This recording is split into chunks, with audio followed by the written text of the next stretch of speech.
Well, I think the first thing I want to say is just to reinforce what an amazing school Edison is. Edison is one of the top 5 schools in Oklahoma. It regularly gets national and statewide recognition for excellent programming, both academically and in the fine arts and sports. It's a wonderful school, a wonderful place for learning, a great place for families, a great place for kids, and a great place for teachers. I was just there yesterday and seeing the way the staff was coming together around sort of a technical problem that was happening there in the building is impressive and inspiring. So I think the most important thing is for people to know that some recent things that have surfaced are not fully representative of things that are happening in Edison, because it is truly a great school. We had an incident with a teacher who is no longer with the district, and that is something that occasionally happens in a school district with 3,000 teachers. Especially in Oklahoma, we know that we have a lot of new teachers and a lot of teachers who come to us with different levels of experience and background and training. And so we provide a tremendous amount of support through mentoring and coaching and professional development. But we're always striving to do more to help our folks be successful and get off on the right foot and make good choices. And he's no longer with the district, correct? Correct. Was he an emergency certified teacher? He was, yes. Does that, how can people know that that doesn't reflect badly on all emergency certified teachers? Yeah, I'm really glad you say that, because, while we are concerned about the numbers of emergency certified people in our district, and we have also alternative certification, we have multiple avenues in which people can become teachers. We have teachers in our district from all of those different pathways who are absolutely incredible, and that includes folks who are alternatively certified. So to give you an example, we have had a teacher in the past. I can think of one person who was a pharmacist, a scientist, and was teaching forensic science in a high school.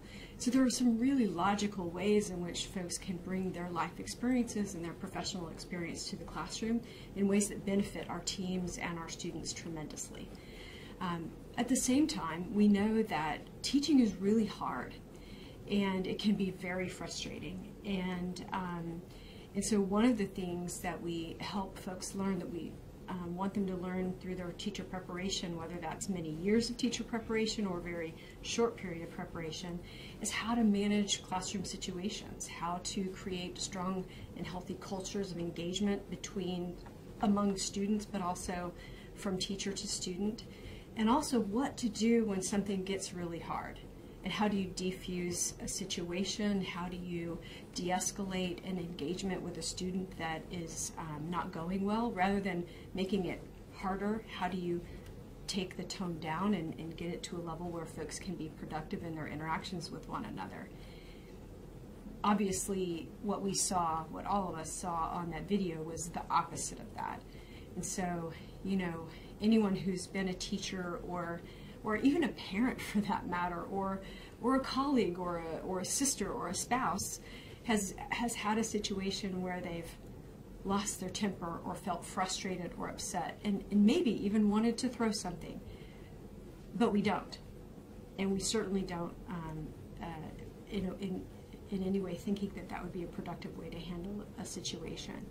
And so so we have to help our folks make great choices, and every day all across Tulsa we have thousands and thousands of teachers who not only know how to handle themselves in difficult situations, but more than that, lead amazing learning experiences for students for multiple hours in a day, all day long, with many large groups of students, and it's a hard and impressive thing for people to do. And, some parents have been, voicing their opinions. I know there's a meeting tonight. What have you been telling parents? Have parents been contacting you? No. So we haven't really heard from folks. You're talking about Edison specifically, right? Yeah. I did call the PTA president and spoke with her so that I could get an understanding of what their goals were and what they were seeking to do. I love to hear from parents, and I hear from parents all the time. I hear from parents, and people stop me wherever I am. I also get emails, I get messages on social media, I get phone calls from parents, individual parents, PTAs, groups of parents, other kinds of booster clubs and things like that. And I meet with parents all the time, in the early morning, in the evening, over the weekend. Sometimes they are boards, like say a foundation board or a PTA board, or some kind of a group like that. Other times it's a big convening. Maybe they've convened folks, or I've convened folks because something was going on that was either new and different that we wanted to talk about, or exciting that was being rolled out, or a challenge that we were trying to resolve, or whatnot. So there are lots of different ways in which I engage with parents. There are also many avenues for teachers when teachers have concerns. So I get stopped in person, phone calls, emails from teachers, and sometimes they're excited about something and sometimes they're upset. And I do everything I can to seek to find a resolution for them. Always, of course, working first through their school, but if there's something at the site that's making that part of the process more challenging and they feel like they needed to seek some help, then we dive in and provide help as it's needed. We also work very closely with the Tulsa Classroom Teachers Association, our teachers union here in Tulsa, who do a great job advocating for their teachers. I talk with them all the time, meet with them regularly, and they bring things to us when teachers have gone to them for help. And I've been talking to some teachers too, and a lot of them, have kind of voiced concerns about some of the ways that discipline is handled within TPS. Is that something that you're hearing about? Sometimes they say that it seems like the students are running the classroom. Mm-hmm. I've heard that as well, and I'll speak to it just generally and not specifically to Edison. So generally, we do hear that sometimes, and our teachers know that we are making some shifts in the district. The shifts are around how we engage with our students productively and make sure that they are successfully engaging with teachers and in classrooms. It's not whether we do that. And so any sense that we are pulling back from ensuring that our students are being well behaved and making good choices and having discipline is not at all what we're seeking to do. And if anybody has received that message, or if it's being implemented in a way in which that's happening, then we have a correction that we need to make. We have a way in which we are supporting our teachers from professional development as it comes to classroom management that is about having consequences for students and having clear and specific directions and understanding of what is needed and what the expectations are. That involves focusing on when students are doing the right thing, but it also includes a very clear set of expectations for consequences. That's what the model includes. At the same time, we're also looking at what we call restorative practices. And what that really means, I think the best way to think about that is that we need our students to be learning from their when they make a choice that's not productive for themselves or for a classmate or for their class as a whole or their school. We need them to be learning from that. We need them to understand what they did, why it was unproductive, and to think through and plan for what they're going to do better the next time. Now that obviously ranges wildly when you're talking about a 4-year-old versus when you're talking about an 18-year-old. So it looks very different from place to place, school to school, grade to grade, and so forth. But I can give an example, actually. Because what we're trying to do is we're trying to keep more kids in school and keep them productive while they're in school. And so in past practices, we had a lot of suspensions. So we were suspending thousands of students every year. And they were losing many thousands of days and hours of learning time as a result of that. Now, of course, we want all kids in the class to be successful. So it's not, what we don't want is to say, well, we're not going to pull the student out and then have that mean that other students' learning is then suffering. But what we know is that if we just send them out and then we bring them back, the behavior is not going to magically get better. They're not sitting at home thinking, oh, I'm going to do better next time. They're sitting at home being mad that it happened, or they're playing video games or whatnot. It's not the way that we're going to make progress. So what we know instead is that we need to be much more thoughtful about how we help students learn from what happened. And it doesn't mean there aren't consequences, it just means it's how we handle it.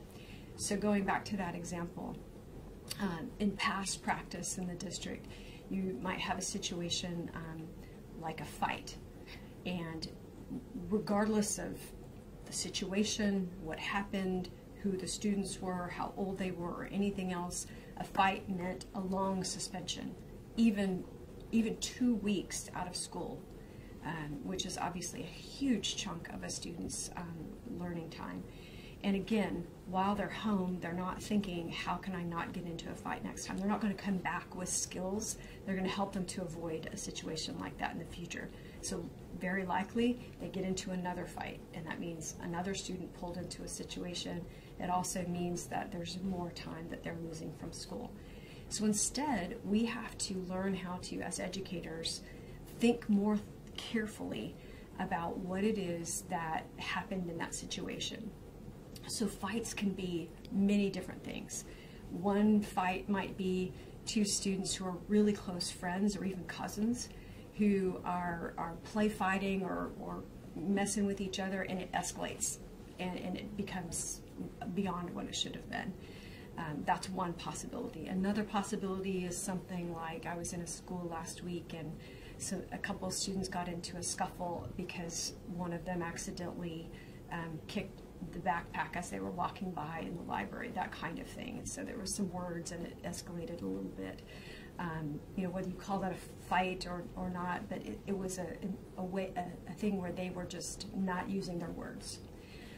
You might have another situation where you have a romantic interest kind of a thing, and it may even in that case be something that's pre-planned. You know, I'm going to see you after school and that type of thing. Or even worse, groups of students who are planning and you know, having issues with each other. So you can see on this continuum, and there are a million other examples, you cannot treat those situations the same, or if you do, it's not going to result in better outcomes for the school as a whole or for those individual students. And so what we have to do is think about, how do we pull students together, if we stick with the fighting example, we pull students together, work through whatever happened, talk through it with them, understand what happened, why it happened, who did what, how they're going to handle a similar situation differently in the future. But then it also means there are consequences.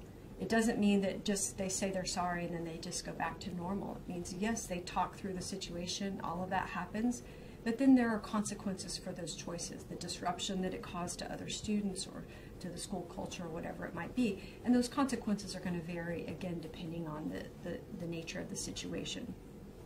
So I say all that to say that what we're trying to do, and what we're actually successfully doing, so we measure student engagement numbers, that has improved. We measure referrals and attendance and suspension rates, all of those are improving quite significantly. But we also know that we don't want to have our behavior swing too far the other direction. So we say, here on this side, we're going to be overly autocratic and just send kids out of school if they make their own choice. On the other hand, we absolutely are not going to be a district where students are able to do things that are disruptive and then that continues. In fact, what we want is clear expectations, clear consequences, and progress for student choices and student behavior. When you make that transition, you have to work through some of those issues, and that's what we're, as a team in the district, working through now.